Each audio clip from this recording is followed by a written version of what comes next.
로마서 1장은 이제 앞부분에 복음에 대하여 설명해 주고 있습니다. 복음은 예수 그리스도를 말하고 예수 그리스도는 십자가와 부활로 설명할 수 있는 것입니다. 그래서 바울은 이 복음의 빚진 자가 되기를 원했다 그랬습니다. 로마에 또 가서 복음을 전하기를 원했다, 이렇게 그의 마음을 말하고 있습니다.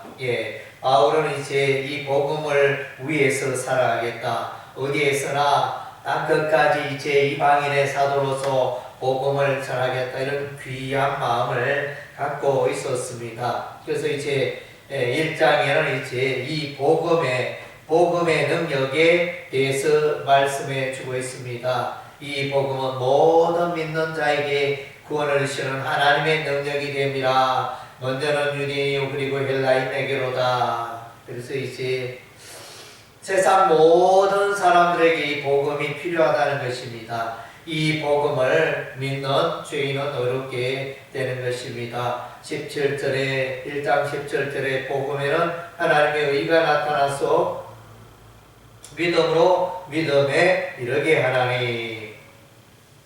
그래서 복음은 하나님의 의가 나타나는 것입니다. 복음을 붙들 때 하나님의 의를 덧입게 되어지는 것입니다. 죄인 되었던 자가 하나님의 의를 덧입어 어렵게 되어지는 놀라운 축복을 누리게 되어지는 것입니다. 그래서 이제 세상의 많은 죄인들은 이 복음으로 말미암아 어렵게 됨이 필요한 것입니다. 그래서 이제 1장 후반부에는 이방인들의 죄를 열거하고 있습니다. 그리고 이제 2장에서는 이제 유대인의 죄를 말해주고 있습니다. 유대인은 자신들은 의인이고 자신들은 죄가 없는 것처럼 그렇게 알고 행동했고, 유대인들은 하나님의 자녀이며 그들은 반드시 구원받을 것을 확신했습니다. 그 확신의 근거는 율법과 할례였습니다. 우리는 그래도 이제 율법의 말씀을 가지고 율법의 말씀을 듣고 율법의 말씀을 행하고, 그래서 우리는 구원받을 것이다. 또 아브라함의 자손으로서 우리가 이제 육신의 할례를 받았으니 우리가 마땅히 구원을 얻을 것이다, 이렇게 생각을 했습니다. 그러나 이제 그것은 유대인들의 생각이고 하나님 아버지의 마음은 아니었습니다. 하나님의 아버지의 마음은 그 율법의 의로는 구원에 이를 수가 없고 또 육신의 할례를 가지고 구원에 이를 수 없다, 분명히 말씀해 주고 있습니다. 그래서 이제 여기에 보면 할례에 관하여 육적인 할례와 영적인 할례를 말해주고 있습니다. 육적인 할례는 이제 육신의 표를 내는 것이 육신의 할례이고, 이제 영적인 할례는 성령께서 그 마음에 인침바 되어지는 사건을 말하는 것입니다. 그래서 육적인 할례는 반드시 이제 내면의 할례를 내피하고 있는 것입니다. 그래서 할례만 행해서 구원받을 수 없고 마음의 할례가 따라야 진정한 할례가 되어지고 그러한 자가 이제 구원을 받게 된다는 것입니다. 28절에 물어 표면적 유대인이 아니요 표면적 육신의 할례가 아니라 오직 이면적 유대인이며 할례는 마음에 알지니 영에 있고 율법 전문에 있지 아니하다, 이렇게 말씀하고 있습니다. 그래서 이제 율법이 없는 이방인들은 어떻게 되어지나 그 마음의 양심이 점거가 되어져서 하나님을 찾는 마음이 그들의 심령에 일어난다고 했습니다.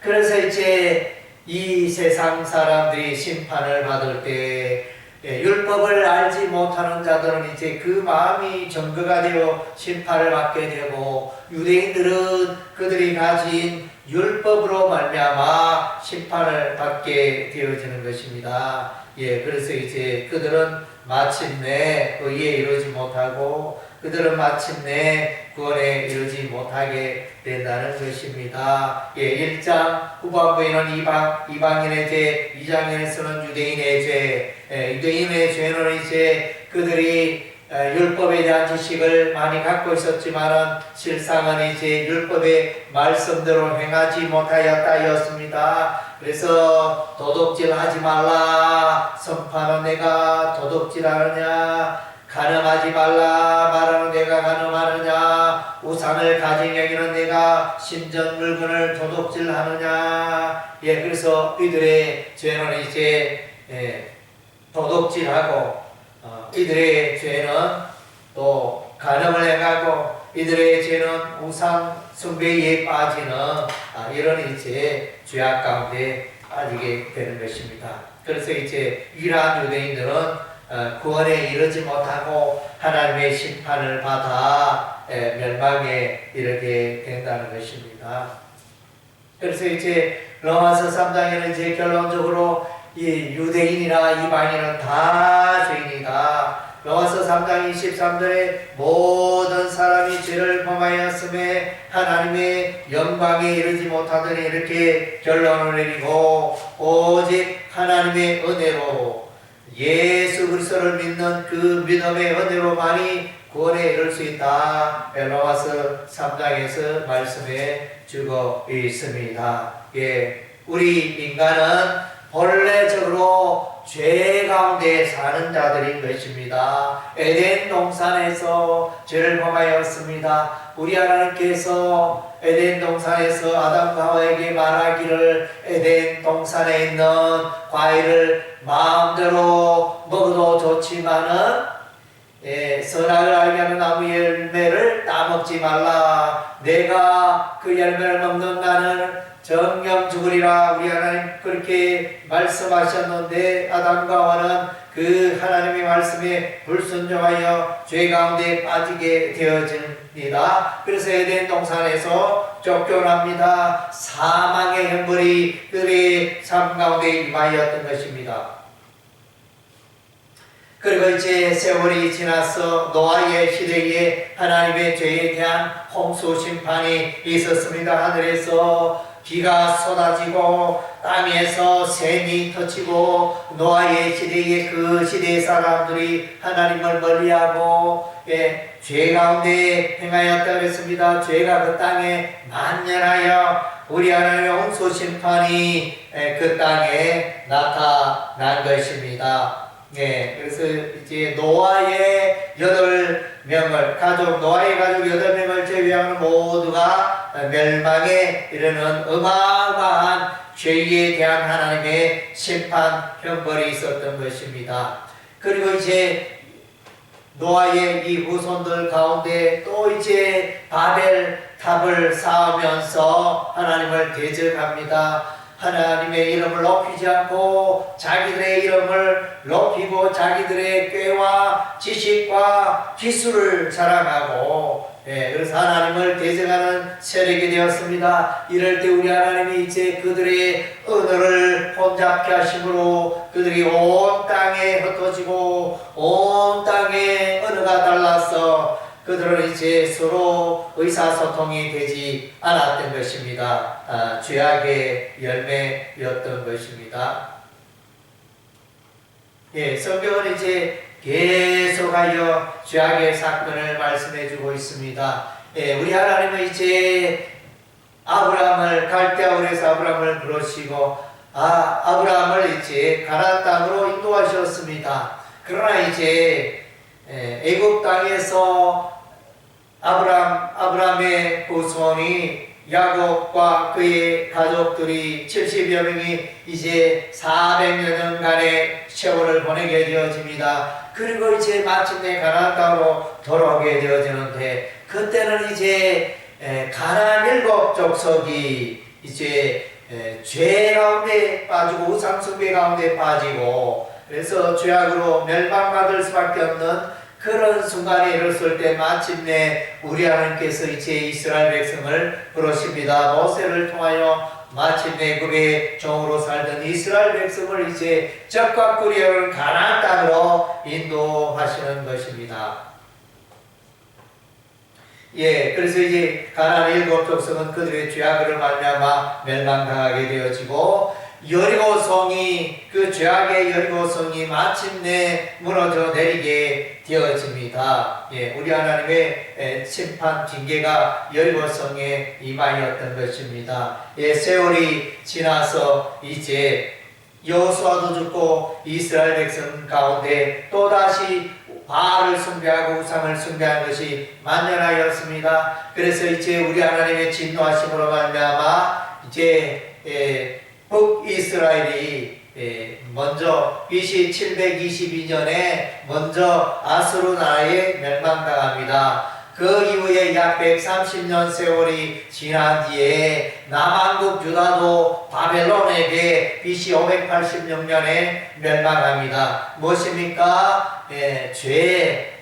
우상 숭배의 죄 가운데 빠졌기 때문입니다. 하나님의 말씀을 버리고 하나님의 말씀에 불순종하는 그 죄로 말미암아 마침내 바벨론에 포로가 되어졌고 에레미야 선지자가 말한 바 70년 세월이 지나서 마침내 그들이 이제 예루살렘으로 돌아와서 이제 스룹바벨 성전을 건축하게 되어집니다.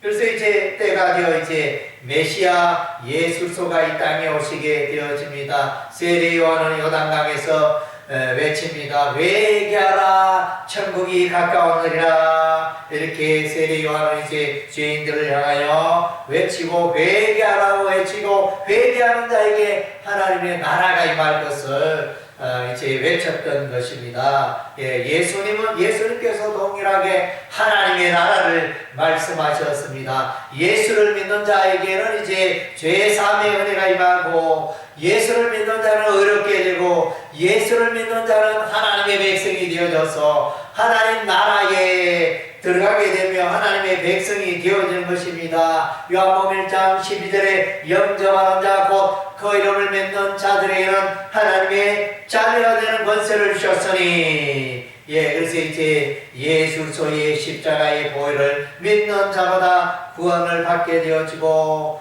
죄인이 의롭게 되어지는 놀라운 역사가 일어나게 되어지는 것입니다.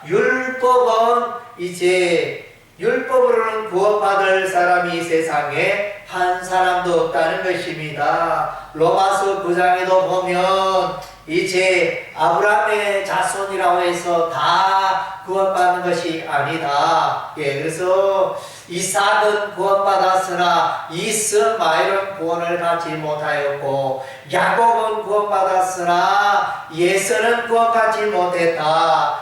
혈통으로 이렇게 동일한 부모일지라도 그 심령에 하나님의 은혜가 머물지 않으면 구원에 이르지 못하게 됨을 말씀해 주고 있는 것입니다. 혈통으로 아브라함의 자손이기 때문에 구원이 약속되어지는 것이 아니라는 것입니다. 성령의 인치심과 거듭남의 역사가 있어야 하는 것입니다. 구원은 하나님의 주권이요 구원은 이제 하나님의 택한 바 될 때 마침내 구원의 그 테두리로 울타리로 들어오게 되어지는 것입니다.